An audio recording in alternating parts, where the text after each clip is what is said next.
Right, welcome everyone. Thank you very much for joining QSolid's panel discussion with two of the industry's leading experts in a global level. So today's topic is how global talent is redefining the business growth and innovation. Right, I understand people is joined and registered from multiple countries, multiple time zones. So if you're joining from Sri Lanka, good morning. If you are joining from US, Canada, it's very early morning, still good morning. If you are joining from Singapore, good afternoon. And if you are from New Zealand, Australia, so uh, good evening. Right. So let me warmly welcome you. There's a message calling no sound. Dr. Kiththi and Professor Alex, I am audible, right? Yes, Yeah, we can you're hear very you. Right, because I was confused. There was a message from the, I think one of the attendees has no sound, so I think this is technical issue. So let me warmly welcome Professor Alex and Dr. Kiththi. Both of them, I don't think there is any need for introduction.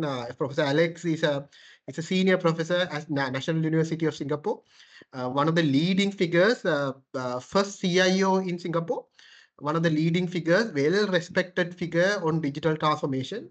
I could say the same for Dr. Kiththi Perera. Dr. Kiththi is a business leader and expert on business-wise global expansion and workforce strategy. Also, Dr. Kiththi was the former CEO of Sri Lanka Telecom, which is very prestigious telecommunication service provider in the region itself. Let me warmly welcome behalf of QSolid. It is our honor and privilege to have you both for the discussion. Um, Thank you very much for joining. So let me start with the question one.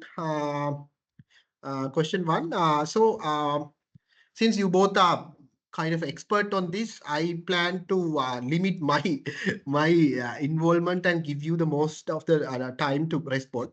So let me start. This is my, because I also work as a tech investor. So this is one of my personal questions that I also wanted to ask. Recent times we are seeing a trend like this. So my question is, I'm sure you also might have seen, why is the world most successful companies currently seems to be shifting for borderless workforce? I see a lot of multinationals doing that. I see even the large local enterprises also doing that. People are slowly but surely shifting for borderless workflows. So let me present this question for both panelists. I can start from Professor Alex, then we'll move on to Dr. Kiththi. Professor Alex, what are your thoughts on this? I think it all started with COVID-19, right? And when the mobility of people become very difficult, and people started to do virtually work, and it become a model for people to work from anywhere. So you can virtually be anywhere and you can work. And so therefore, company have then decided, why confine ourselves only to the people in your own country? Why not expand the reach to the global? Uh, is the noise in the background bothering you? No. No. You are Okay. loud and clear, Professor. Please go on. Okay. So I think it makes sense that you don't only stick to whatever you have. A small country like Singapore, we have limited resources. So we have always adopted a model of attracting global talent. But however, the size of Singapore is limited, right? We need a lot of talent and we don't have enough resources to accommodate all these people. So when all these technologies are available for everyone to work everywhere, so we have actually expanded uh, talent search to wherever we can find them. Yeah. I think a Of lot course, of later, remote work also happening. I think mostly remote. So let me pass the stage to Dr. Kiththi. Also considering a lot of remote workforce is now into the productive and more important workforce. What are your thoughts? What is now you're based in? I know you're based in Thailand now. What are your observations? Where this trend is going to? Yeah. Can you hear me? Loud and clear, Doctor. Yeah. Thank you very much for involving me for this very useful discussion. And I think very appropriate topic for today's world. Because as we know, as we all know, the global workforce is undergoing a major transformation across the world, and particularly to address, what is inherited with digital, the diversity, uncertainty, and complexity. So these are the three perspectives which are obvious with digital transformation. And so we have seen even the most successful companies in the world are shifting towards borderless workforce due to several reasons. So I was trying to explain, so some of these reasons. So I captured three main reasons. So the first reason is, so a lot of these startups I have seen, they want to scale up. So when I say scaling up, so they are looking for new markets, so access to new markets. So for example, emerging markets in Southeast Asia, Africa, and so on, So certainly countries like the Thailand, Cambodia, Vietnam, and Indonesia are quite considered as emerging markets. So as you know, the traditionally, a lot of these companies, they started expanding the workforce, investing in physical office space, infrastructure, which incurred relocation costs and so on.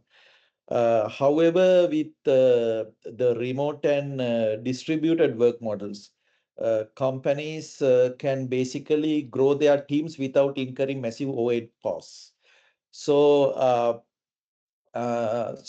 this will help these startups to scale up or sometimes scale down based on projects, based on opportunities, without committing for long-term investments. So that is one of the reason, why companies are shifting towards borderless workforce strategy.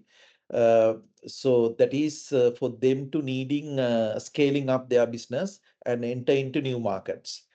So the second point is to have access to global talent. I think that is also one of the top topic, that we are trying to focus in this discussion.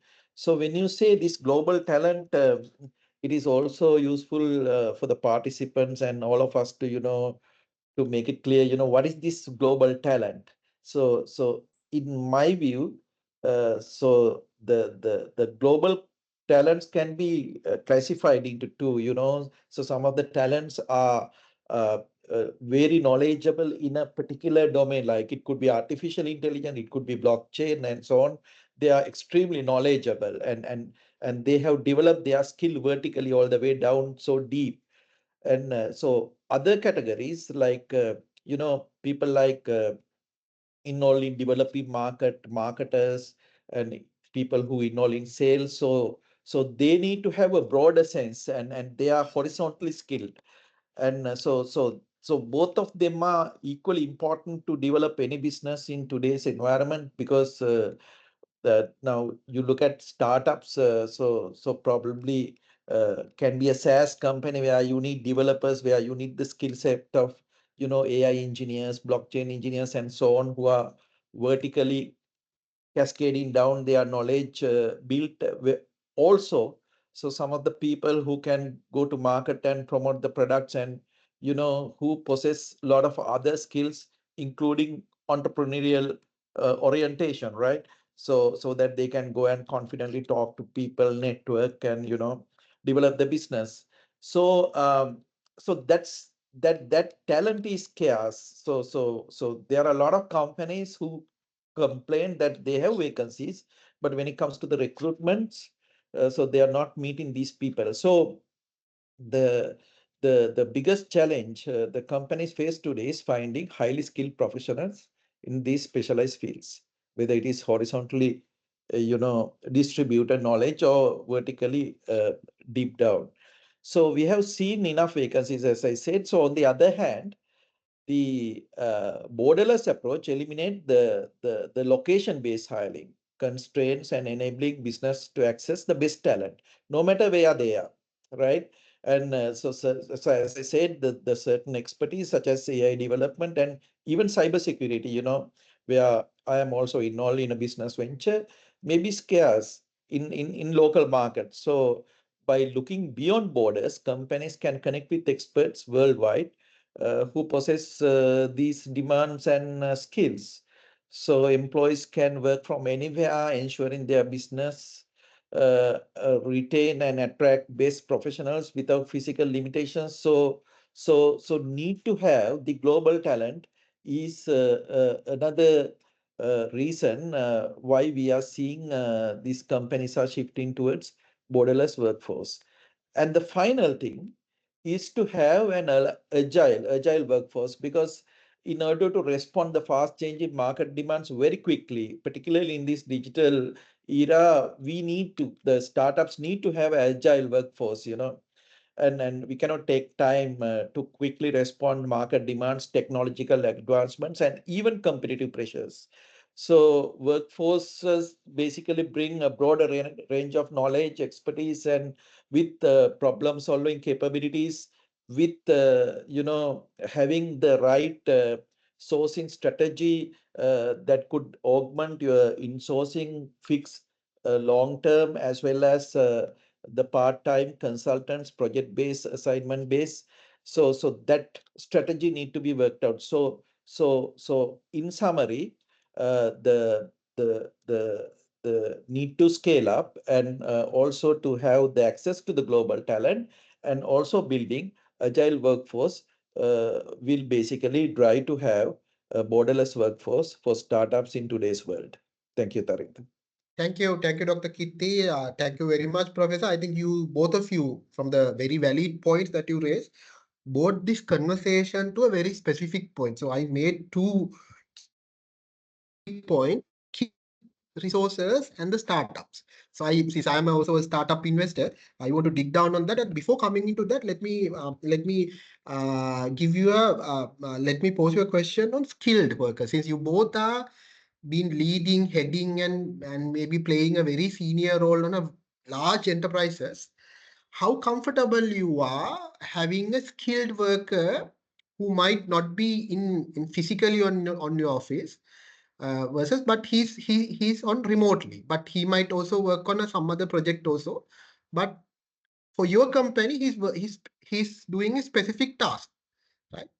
So I understand some of the multinationals now started asking people to come to work, but putting you on the shoes of those multinational CEOs, both of you, how would you think? What is your take on that? Maybe start from Professor Alex. Yeah, I think you are right about some company discover that I want the staff to be in the office rather than virtually or at home. And also, and when you outsource work to global talents, as you said, Narendra, that you do not know whether they are doing your project alone or they are doing five other projects. Yeah, yeah, that is a concern. But I think the only way is to measure them by outcome based rather than how much time they spend doing your project, because you can never control them how they spend the time. Uh, I think with a mutual agreement on the objectives and what is deliverable, it can be achieved. However, getting global talent is not without its challenges, yeah, because firstly, we need to understand culture and need to understand their work ethics and also their educational level, whether it's compatible with the other workforce. And there's always this language problem, yeah, that we have to overcome. So I think this is a solution to a problem that we can't get enough resources. That is for fact. There are so many startups, there are so many exciting technologies coming out, and all require some very intelligent, smart workforce. Therefore, we cannot just rely on the age-old method of insourcing all the people and it will limit your growth of the company. Thank you, thank you, Professor. Mm. Dr. Kiththi, what's your take? Yes, actually, when you say skilled workforce, skilled workers, now my biggest issue is one thing is we will say very competent individuals. They are very expensive and also they are scarce. when they are scarce, they are naturally expensive as well, right? So the biggest issue for startups, so they don't want to burn their cash ahead of realizing benefits. So they need to very carefully plan their resource plan. I am talking about the people before burn your cash runway, because it's a very significant portion that usually you spend on your capital for your staff resources, right?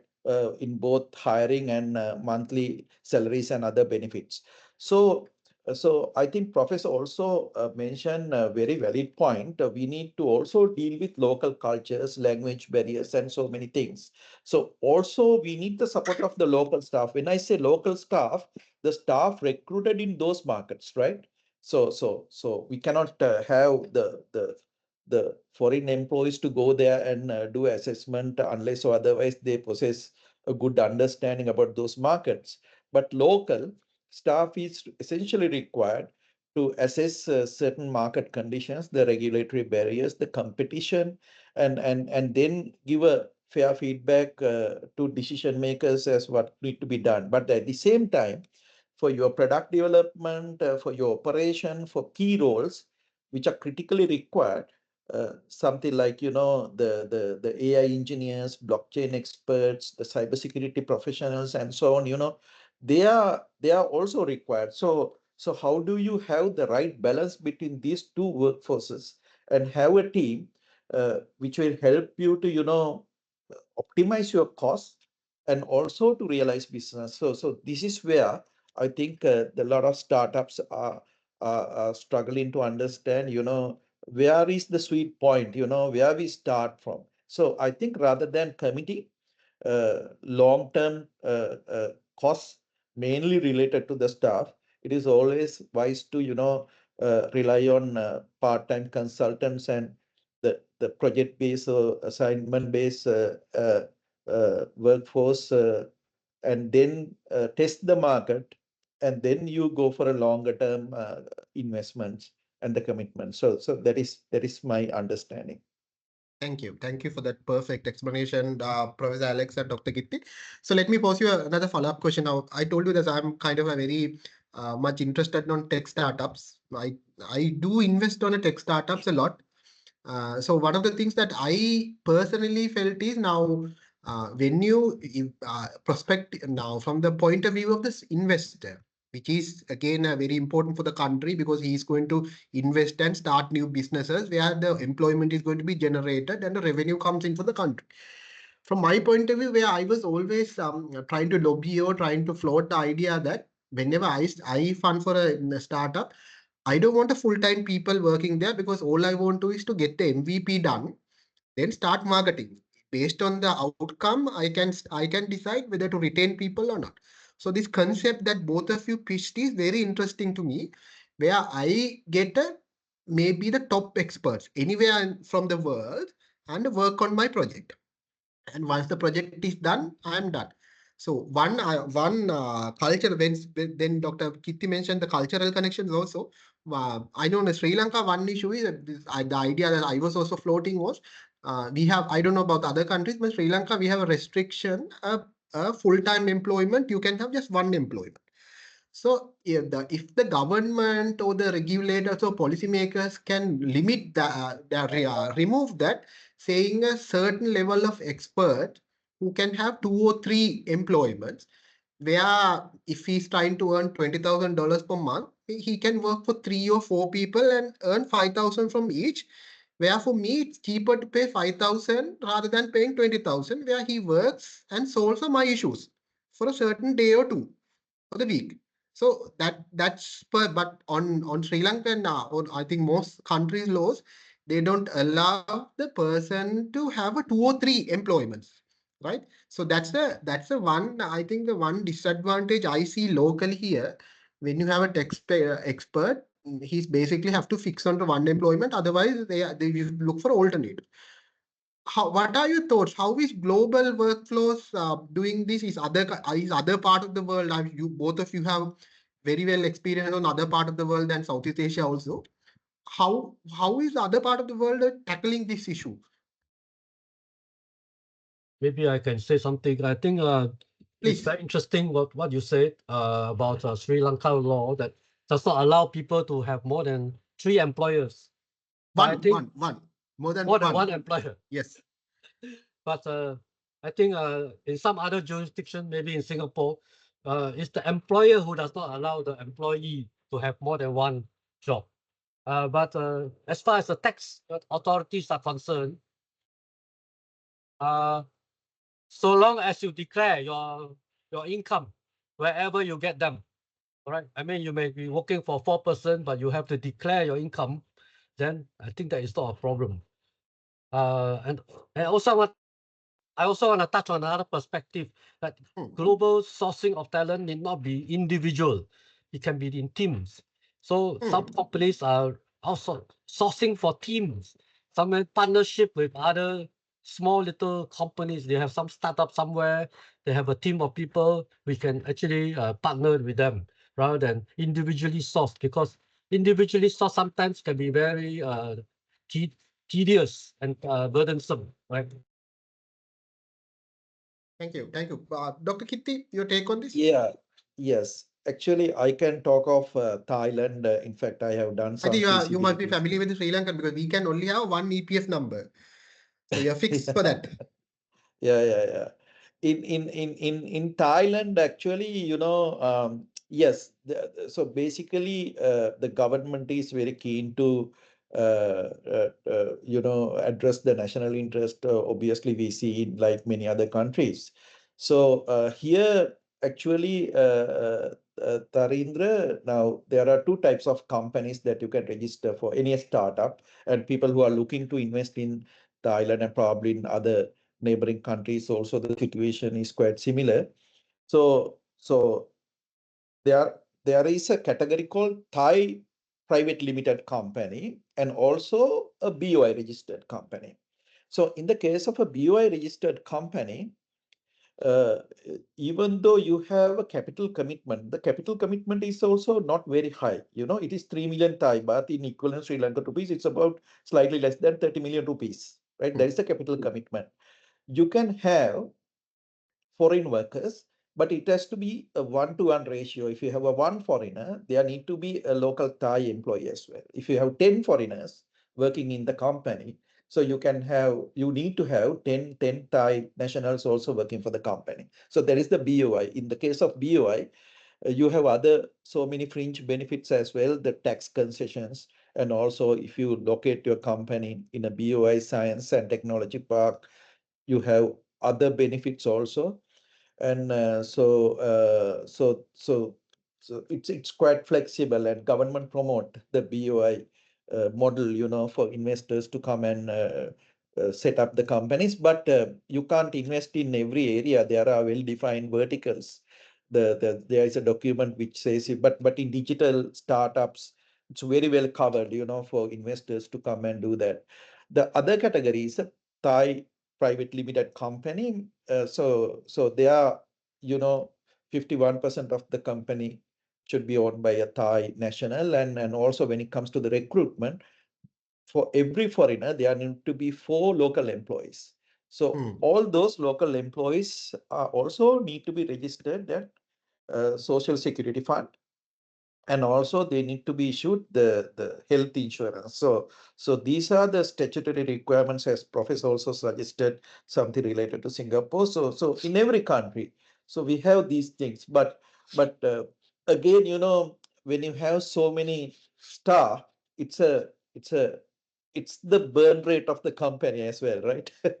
So the shareholders are under pressure to realize business as quickly as possible, because otherwise you keep burning your money, right? So this is where, I think the challenge is. Yes. Thank you. Thank you, doctor. That's it. That is perfect explanation.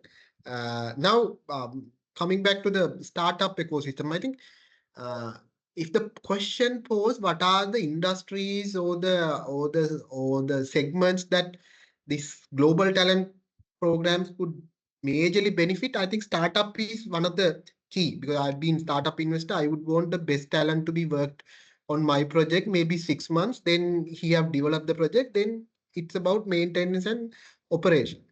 What are now I see there are certain people. Recently I saw an article that China have started dark companies also. That is, there is no light, everything is factories. So world is moving into a completely kind of a, I don't know whether it may be too fast or some kind of a completely new era. It is kind of a, like a dawn of a new era. The people is coming up with a various policies from this global talent programs or initiatives, or from the global talent, having access to global talent. What do you think the best industries to have this? If you are a CEO, CFO of a company, what do you think the segments that these initiatives can be basically benefited, whether it is healthcare, whether it is a tourism, whether it is tech, obviously. We'll start from both of you. Anyone, either one can start. Maybe Professor Alex, you can start. Yeah. I mean, uh, I think the biggest benefit will be to the knowledge workers. I mean, knowledge industry, like the software and where you don't have to have people physically available in the workplace. But as you mentioned, healthcare and all that, unless we have robot nurses and robot doctors and all that, currently we still cannot have. We still have the physical presence of people. So like manufacturing, all that, a lot of them is already very light manpower, a lot of automatic robotics. So I think the shift of the world to the new technologies is actually enabling companies to actually get a source for talent worldwide, and not necessarily physically located in your country. What do you think, Dr. Kiththi? Yes, Professor, thanks. I think you also touched the software and tech companies as well. So yes, I think I certainly agree with Professor. So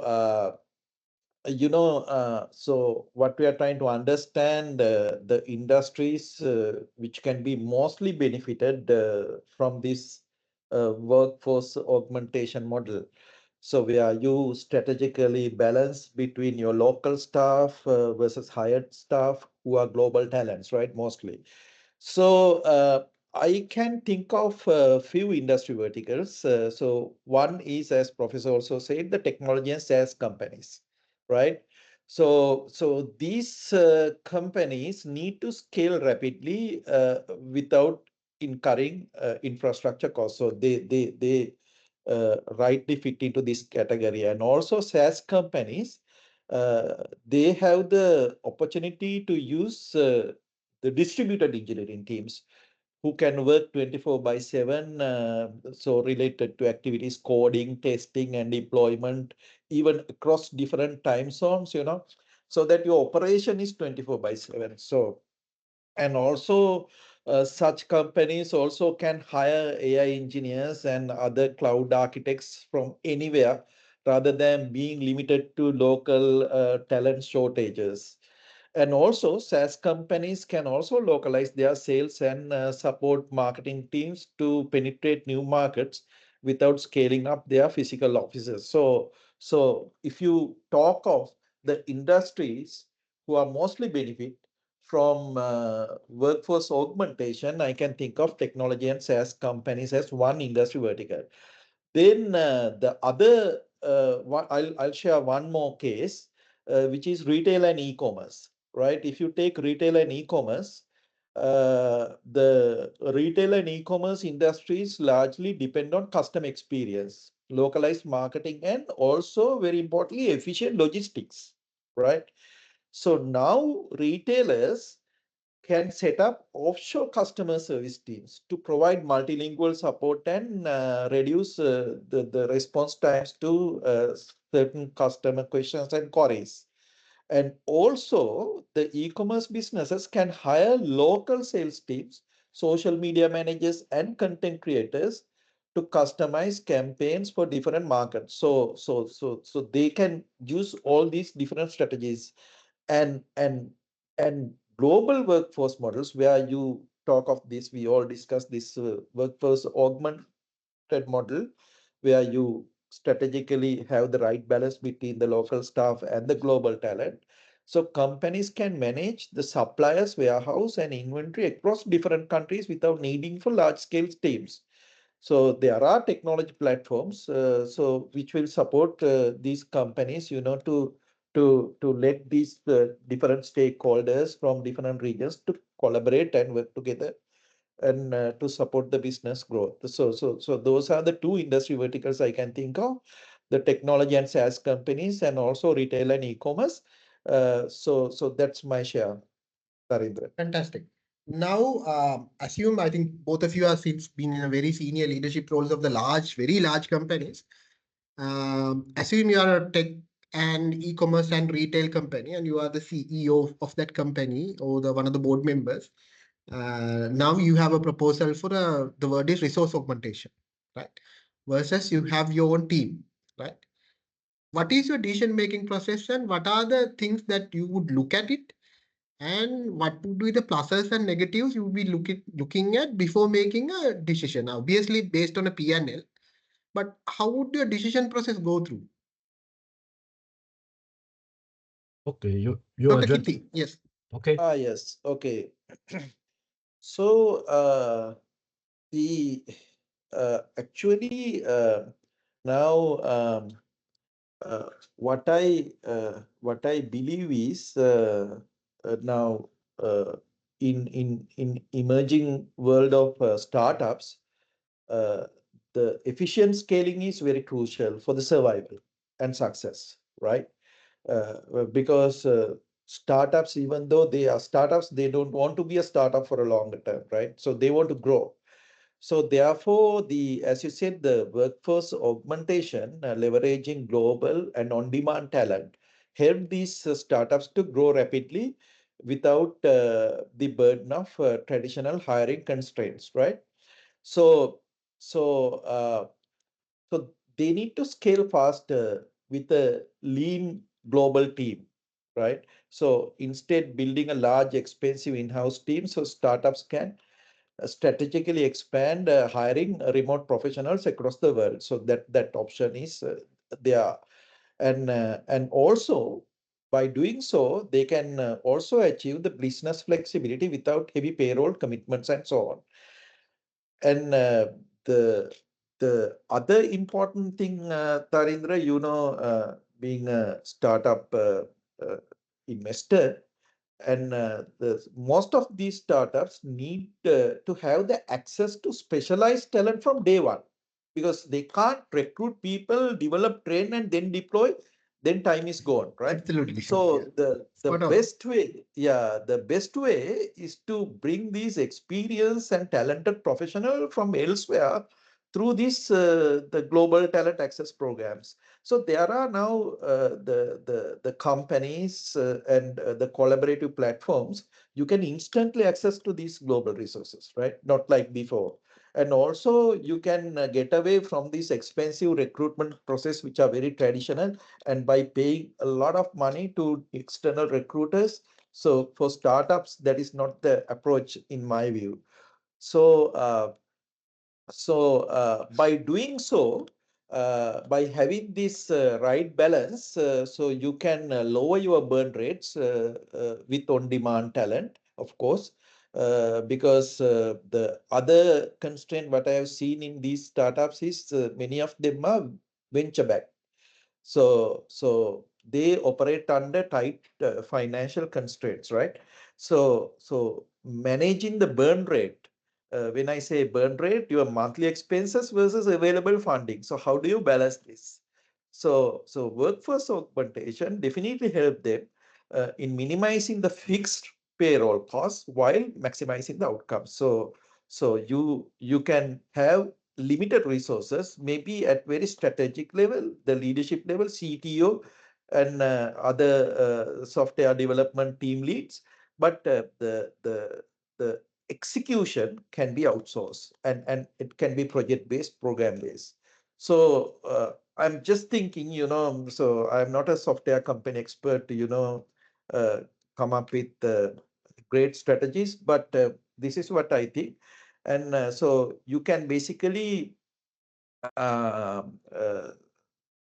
leverage on the offshore talent for product development, product deployment, and so you can hire offshore engineers, designers, so very easily. And as I said, develop the software 24/7 and distributing the workload across different time zones. So all those things are possible through workforce augmentation, where you have access to global talent across different time zones, different countries, while appropriately blending your local staff who will be responsible primarily to business development, market development, networking, and understanding the regulatory competition and other local contextual requirements. So that is also equally important for investors, to understand the feasibility of that business. So that's my take. Thank you. I think before coming into Professor, I think that's very solid points. At the end of the day, whether it is any business, startup, if it is startup or more, it burns down to a ROI and P&L, right? It's all about liquid cash, not about not about anything on your Excel amount of cash you have from your VC and how good that you are going to spend it, right? Professor, how is your experience on this? What are your thoughts on this?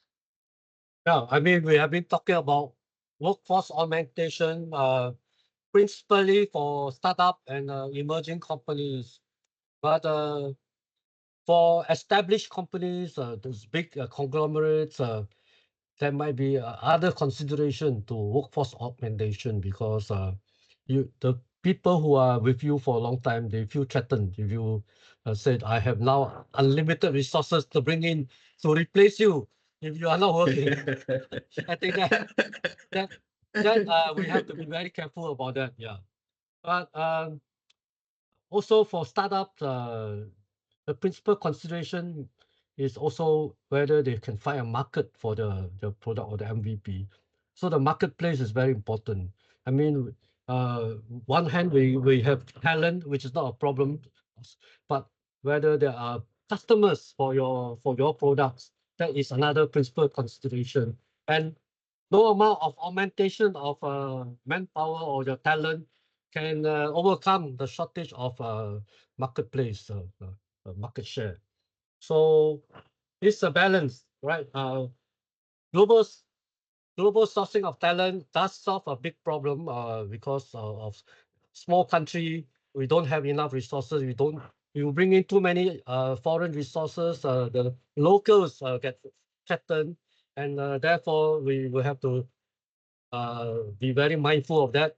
And we have to be very careful about balancing the mindset of the people, the mental wellness. And just now you mentioned that there are people now doing dark operation, and that is terrible. I mean, dark factories. I recently saw somewhere on the news, China has already started that. There is no lights, everything is automated. Yeah. Oh, that's okay. That's because that's totally automated. Yeah. But if you in China, I think they are making people work from 10 or 12-hour shift every day and all that. We have to be very careful about manpower is still manpower. Human is still a human. We have to balance what we require from them and what they can their output and also their mental wellness. I think Professor Alex brought the conversation to a very interesting point, a new point. Now we've been discussing with the startups, so that makes a lot of sense for the startups, right?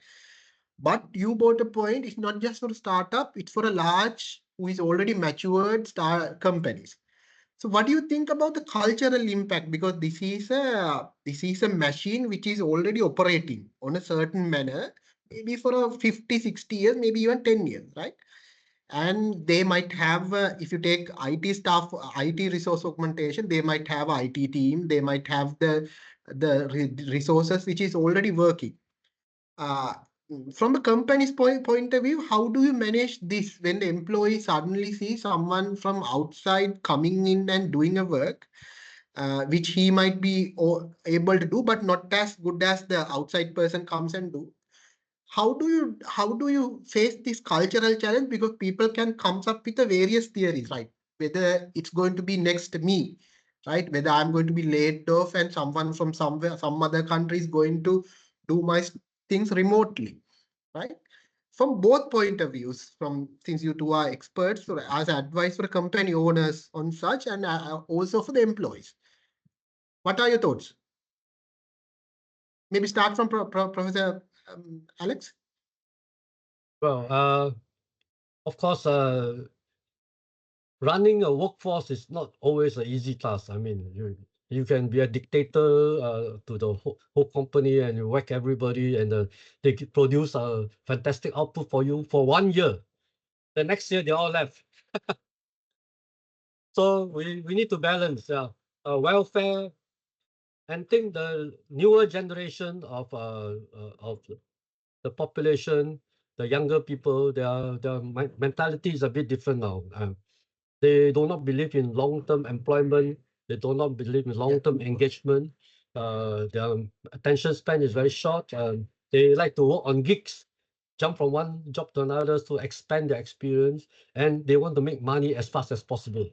Yeah, yeah. So we So they have to won't mind. balance. Yes. And therefore, we need to, the employer or the managers or the bosses need to understand uh, not only the culture is different, the mindset is different, the education is different, and what the expectation of the people are different. So to motivation is a big challenge, and I think a lot of change management need to be carried out in organization. So, Dr. Kiththi, imagine the Yes. scenario, there's a tech lead or senior manager who have worked that in company for 15 years, and suddenly see his colleague he have left the job, but now it's been outsourced for someone who's sitting in some other country. Maybe he's on his 30th and who's been much better on that job. What would that person would think, who has been 15 years of the company, building loyalty, and how does the company should take that situation? Because that is emotional and human part also need to be considered, no? Yes, it's a very good question, particularly for incumbents, the companies who have been in the business for a long time, sometimes few decades. And also for organizations who are maintaining a large workforce, like, 5,000, 10,000.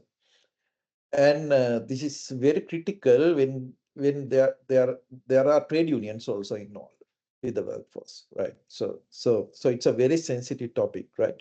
I think being the leaders of the company, the first thing we need to assure is their job security.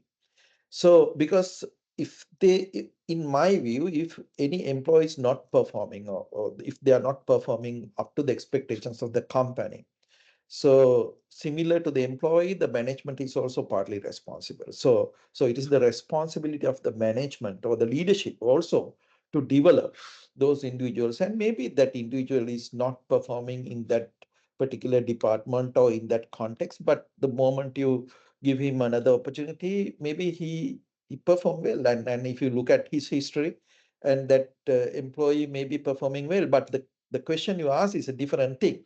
So the job security is one thing. Then when you involve external experts or global talent, so because it's very expensive to build sometimes, these work expertise internally, because company need to invest a lot.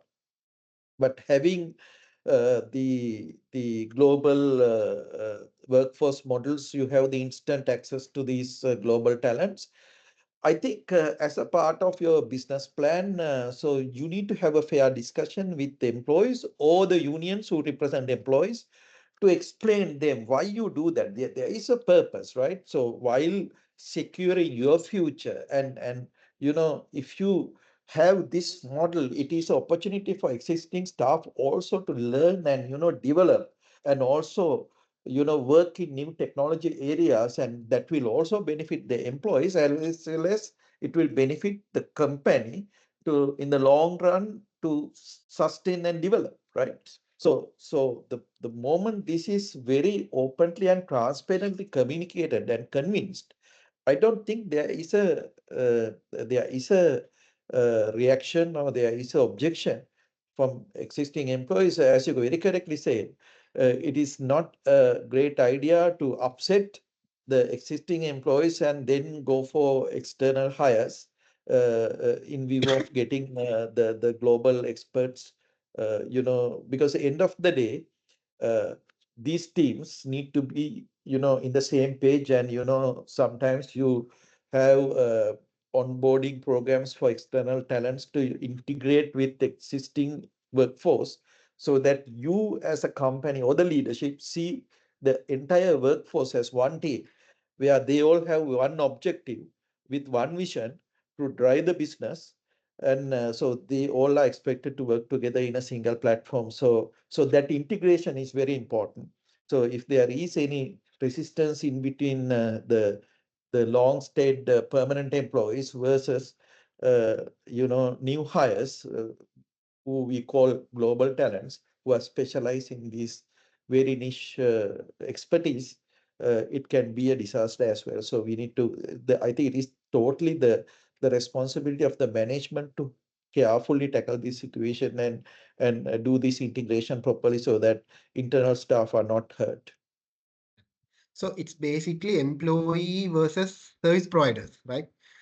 It's not a hire, it becomes another service provider. He provides the service for a certain time. Maybe he can do it better than anyone else. Then he moves on to a different role. So I think, as you very correctly said, the bigger challenge is so these larger and matured companies. Because if you look at last 5 years or 10 years, the people who was leading on the technology angle at that time is no more the leaders, right? So for the company and their board also have a huge task. Either if they don't change or update themselves or release their products faster and cheaper, there can be always a tech startup comes up with a better solution and provide a better consumer service for the at the end for consumers is we provide the best service. A friend of mine told me a very nice story on this. He's a US citizen. Now earlier the latest technology comes to defense, then government, then consumers, right? Now the latest technology first released to the consumers, right? Then government and then defense. So this is a completely different era where even the larger and more matured companies need to adapt faster. So in that angle, I think Dr. Kitti's explanation made perfect sense. That it's like any other problem, right? It's how you communicate and manage. You can communicate it in a way that it problem becomes 10x, or you can communicate in a way that problem are solved. So it's yeah, I get it. It's like it's a basically management practice of the people who leads it. Um, are you now from especially being people in Southeast Asia a little emotional? No? Are you seeing a cultural impact on also on this conversation where we might not see the same impact on Europe or US, where Sri Lanka, Malaysia, Bangladesh, India might have a Thailand, might have a different cultural aspect as well. Is that something that companies should consider when they evaluate these kind of decisions? Yes, can I answer? Yes. Yes. Actually, it's a very important question. I think so. So some of our countries are lagging behind very clearly, and some of the countries in the region are advancing very quickly. So one might easily blame the political leadership for this difference, but it is the responsibility of the people also. I think the countries like Sri Lanka, they are islands, right? And this island mindset is also, need to be changed, and they need to be, the Sri Lankan should have more opportunity to integrate with the rest of the world and see the world, and particularly the developed markets, to understand how effectively they work, and particularly the culture, the values, and the rather than being protective, and try to do something for the company, even risking your job. That should be the attitude, right? and so that mindset need to be established. I think the national level, the governments also can think of bringing in respective laws and legislations to effect, and also that will encourage the foreign direct investments also to come to the country. So this culture is a very unique aspect, because in large and incumbent organizations, uh, the culture has been such that the employees, they always try to be protective. So I think the companies who are large and who has been there in the business for a long time need a well thought out, structured culture change program. So this culture change program, you will never say the name culture, but have a different name, and have a program where you engage the all segments of employees and take step by step to change their mindset and thinking. That will slowly let them to interact with external partners, and then start them learning, realizing, okay, so this is how we should think, and it's all about mindset, right? So I think, as you very correctly said, Thareendra, now we never know, disruption is all over with digital. So if we don't change at this moment, and try to speed up our decision making, and also the product development life cycles, and we can be easily disrupted by other people while we are taking effort to develop and launch it. So I think the the time to market is very critical in that aspect. So uh, uh, uh, I think it's very important for incumbents to have a well thought out culture change program. So probably they can get external consultants to help them to structure these kind of programs, and so engage employees. So no culture change program will be successful without engaging the employees across all the employee segments.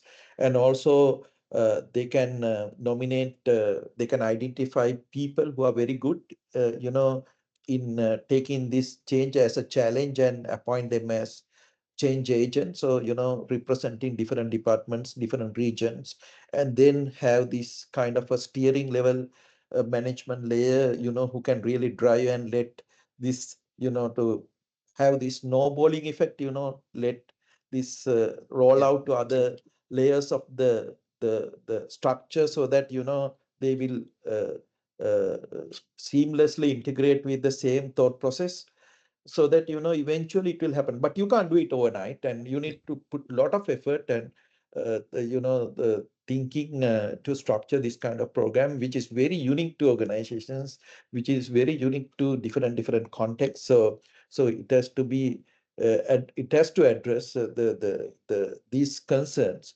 Otherwise, the intended benefits will not be able to realize. Thank you, Doctor. Before coming into Professor, I think it's basically now this is the business world. Either you do it or someone will do it for you, right? So it's very competitive. What is Professor's take on this? Yeah, actually, you mentioned just now, Thareendra, that some of the market leaders are all gone, new companies have replaced them. But it need not be so if they have been careful to actually uh, allow the company to also be cognizant of all the changes coming. So to divide the company into run the business and then grow the business. So the grow the business can be the young talented uh, global talents, and then the run the business, you let the older employees continue to do whatever they've been doing well.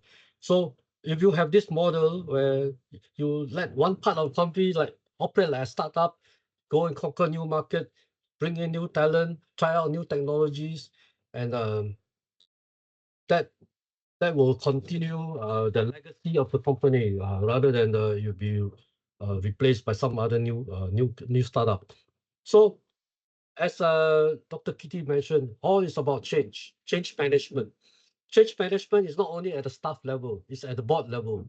The board need to innovate to change. The management need to innovate and they change, and not be fearful of making investment and that be maybe not profitable, take risks, and the risk is not what they want to do. Most of the directors don't want to take risks and affect the revenue of the company.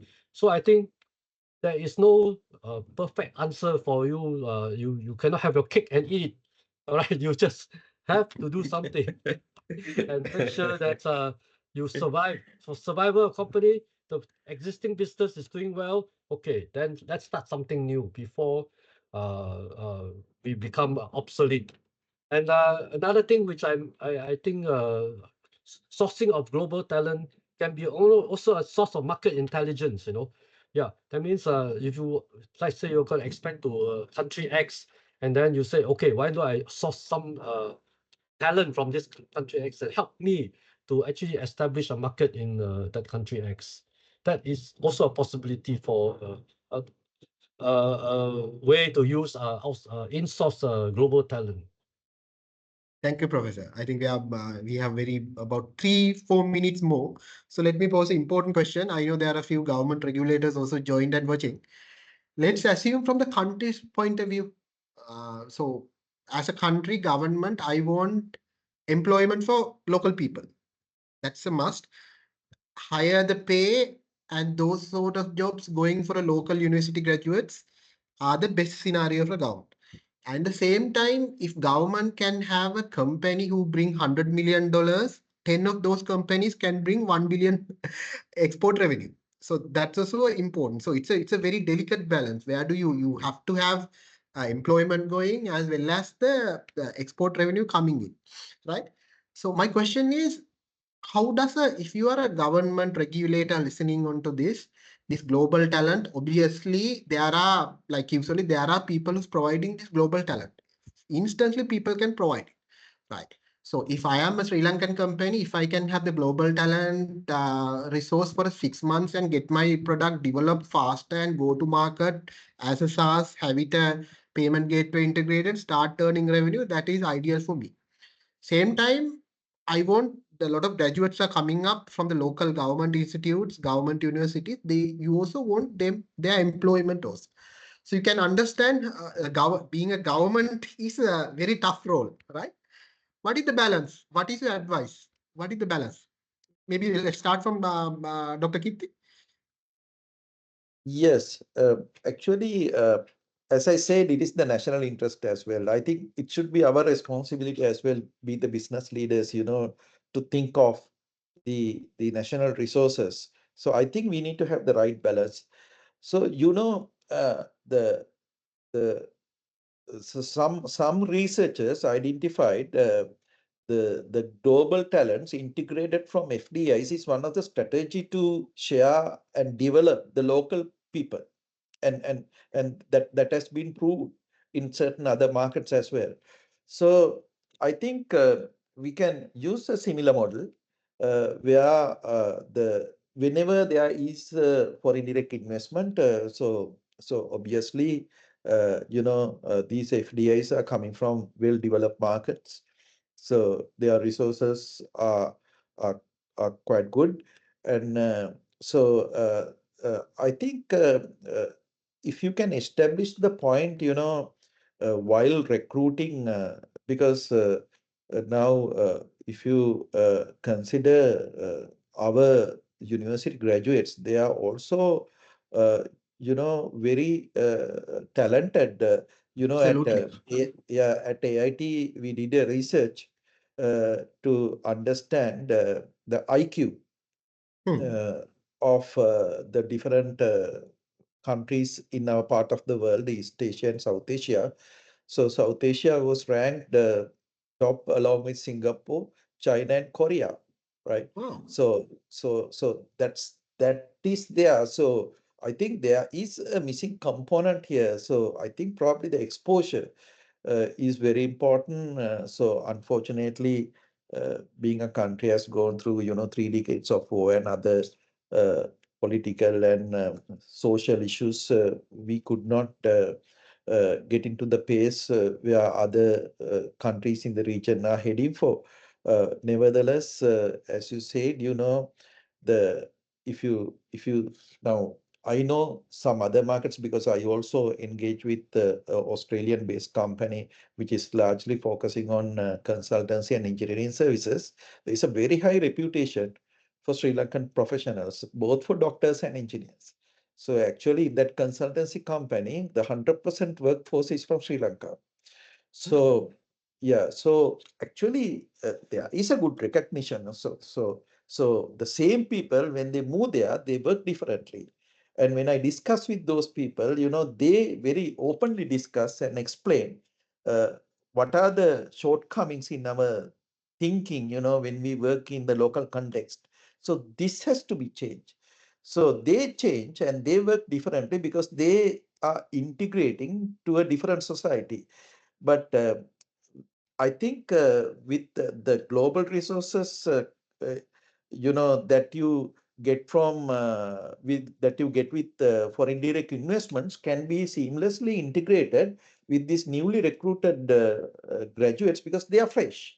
They have not. They didn't work in some other legacy companies for years, 10 years, 20 years. They are fresh, so they can be easily trained. The moment you uh, integrate with the right leadership and the right team members, and also with little bit of coaching and mentoring, I think the outcome could be quite fantastic. I think we have a social Fantastic. responsibility to do that as well, no?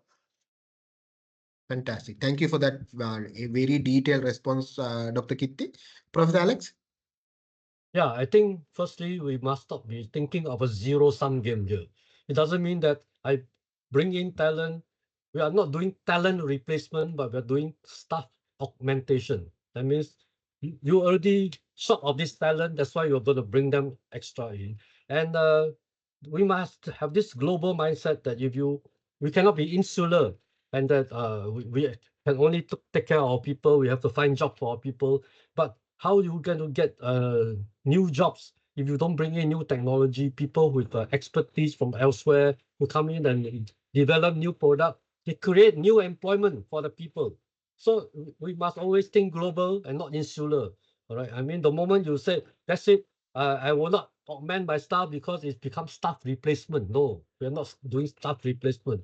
We are expanding the workforce, expanding the workforce beyond the boundary. So, for example, if Singapore has 5 million people, actually I get another 1 million from global resources. So actually I have a pseudo 6 million people population rather than 5 million. I think we have to think of that mindset. We are expanding our sales, our boundary of our market through the stuff of talent augmentation. Thank you, Doctor. Thank you, Professor. Now, it's kind of amazing to see that. Imagine the world we are living in now. If I want to have a software developer, I won't have some project getting delayed. I can just log into internet, right? Find the resource augmentation player and just click a button, say this is the person I need, or from a pool of people, I can select this is the person I need. And from next day onwards, I can onboard him and start working on a project itself, right? So that's the world. That's how world has moved on, and that is the world. Even the country, government, private or public sector organizations must face that reality, right? That's the world we are living in.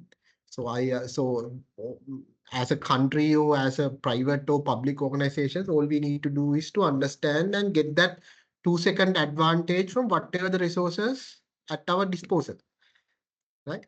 I think we can start open for Q&A, but before that, maybe I can give 2 minutes each for the Professor Alex and Dr. Kiththi to give some summary and closing remarks. Because what you have said is tremendous. I don't want to ask you to summarize this because it's each and every point is very valuable. Maybe let me replace the word summarize with a closing remark, and let's move on. Let's start with Dr. Kiththi. Well, I think I don't take too much of time. So, so we are discussing the workforce augmentation, and so I think in summary, what I believe is by adopting a hybrid workforce model, leveraging global talent partners, investing and onboarding and integration, culture integration, because very important, because you can hire global talents.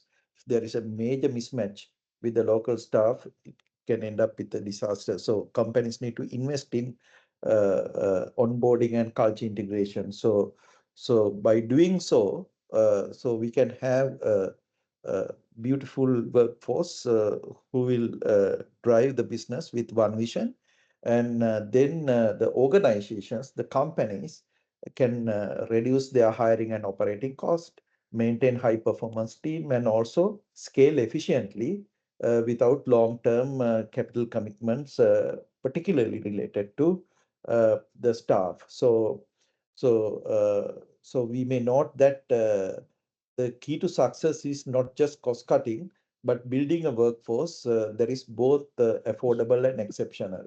So with that concluded remark, I pass on to Professor Alex. Thank you, Doctor. Thank you. Thank you, Doctor. Professor? Okay, to summarize, I will just share 3 slides. Please. So the workforce augmentation strategy was a global remote first, right? Build distributed teams across 3 continents. Engineering support and compliance operate without borders. Secondly, they have strategic talent placement, leverage Eastern European analysts, APAC support teams, so they go to where the talents are. This approach optimizes operational costs significantly, and they have also on-demand specialists. They use contract experts for regional compliance. You see, this is another thing that we need to do. This enables market testing before full commitment, and they have AI-driven operation, implemented automation throughout customer journey, and this reduced back office staffing requirements substantially. And because of this strategy, they have impressive, they reach 35 plus global markets, 40% cost reduction, and 24/7 customer support. So this is an example of someone starting from nowhere and then conquer the world through borderless talent management. Okay. Absolutely. Absolutely, Doctor. Yeah. Thank you very much, Professor. Thank you very much for that. Yeah. I was given the understanding we only have time for one question. So let me see. Let me pick a one question. So I'm going to pick a question from Mr. Dean. So his question is very interesting discussion. A question I pose is in the context of the Asia BPO market. For instance, the BPO in the countries like India, Philippines is contributing around 30% of total exports. With the impact of generative AI towards the business process will create automation in BPO, hence not requiring human resources. Okay, how will this phenomena impact the BPO human resource talent in Asia and South Asian markets? Thank you for the question, Mr. Dean. I'll pose it to the panel. Maybe take 1 minute each and share your thoughts. We'll start from Dr. Kiththi. Yes, I think there is obviously a impact. I don't think there is a major impact to the knowledge base outsourcing processes, because these are deep knowledge based resources, who are sharing their services with the rest of the world. So KPO based services are quite safe, but the very routine, repetitive work kind of BPO operations are under major threat. So I certainly agree with Dean 100% here. So it's a matter of time, probably this will be replaced by the AI assisted operators, unfortunately. Yes, we probably need to reskill the staff who are working in this domain and redeploy in some other areas very soon. Professor Alex?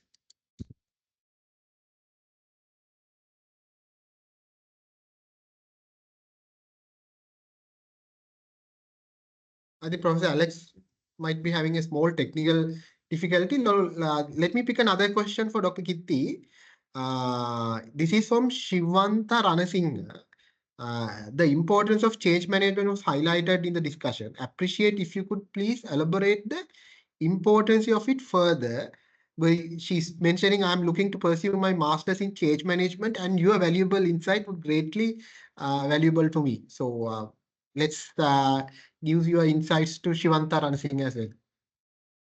Yeah, actually, we discuss the change management in relation to the culture change, no? So I think that was the discussion. So maybe I can elaborate a little bit more in the same topic. Please, So please, because she's going I to study think that. yeah, I think we discuss appointing change management agents, so change champions, right? So say for example, so if you are a organization with 5,000 staff, so we have multiple departments, so you can't expect a 5,000 staff organization to be a flat organization, right? It is very hierarchical. And so modern day companies are very flat with structures, so that you can very effectively communicate between the extreme layers of your organization.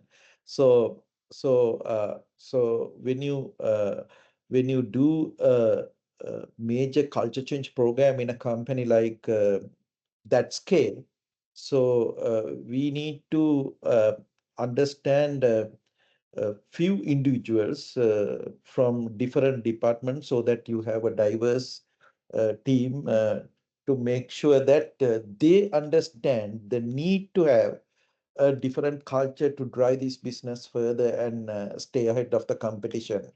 And so that need to be convinced, and these individuals need to be very passionate, like I think she has selected this particular research topic, probably maybe she's very passionate about it. So it's a part of change management as well. So how do you uh, do this?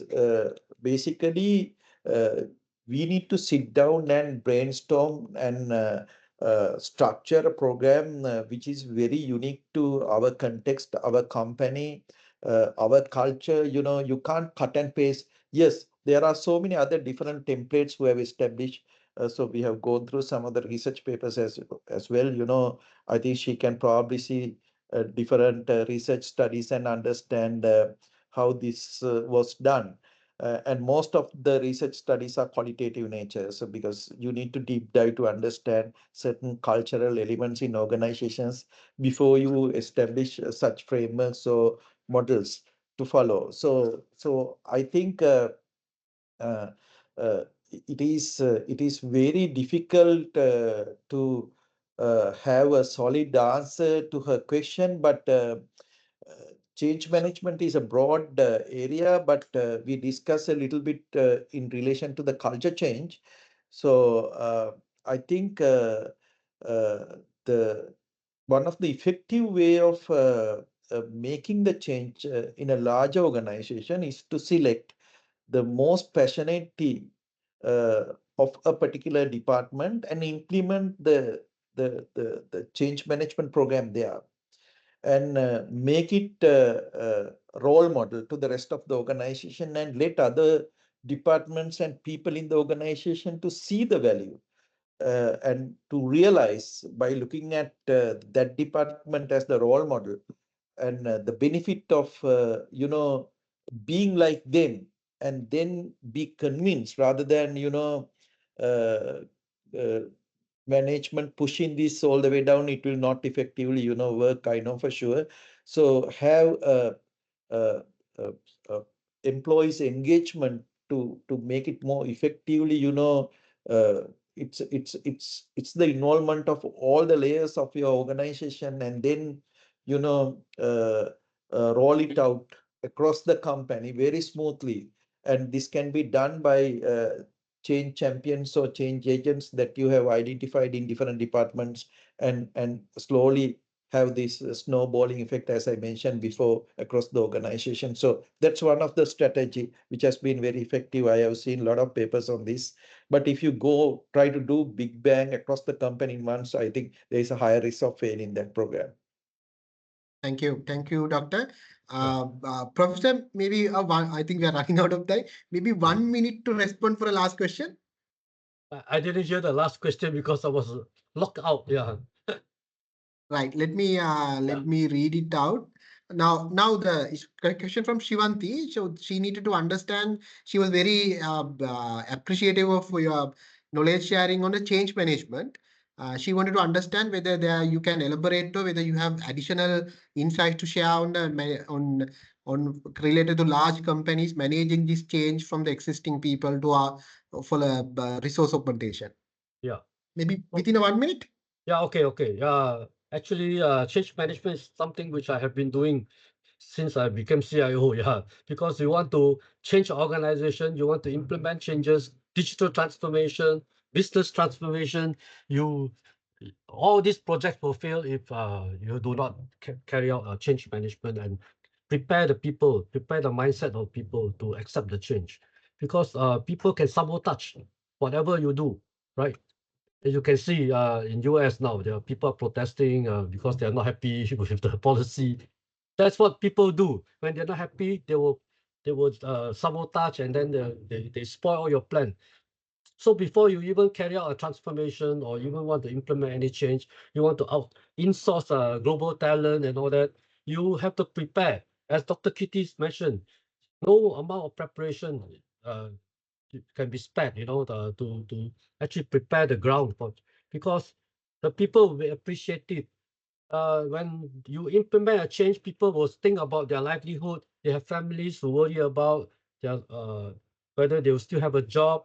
So you have to assure them that this is not about your job. This is about the company. If the company does well, all of you will benefit as well. If the country does well, everybody benefit as well. So that is my point of change management. Thank you, Doctor. Thank you, Professor. Thank you, Doctor. I wanted both of you. We are very appreciative behalf of the QSolid, the time and with the profiles like you joining for a webinar with us. And QSolid is also a staff augmentation company. We had been getting some new investors. Now we have the global appeal registered in US now. So we are also trying to go into the global market. But by the click of a button, you can get any resource you need when you go to QSolid website. So there are some new investors have joined. It's a kind of a now globally expanded business. So we appreciate both of you very much taking time, and especially for the valuable insight you have shared. Those are very solid points. Thank you very much. Thank you very much for the audience. Thank you very much, Dr. Kiththi. Thank you very much, Professor Alex. It's been pleasure and privilege to host you for 1.5 hours. Yeah. Honor is all ours. Thank you very much. Thank you Thank you very much, everyone. Thank you very much, Thareendra and Thank Professor you. Alex. Thank you. Thank you very Thank much. you. Bye-bye.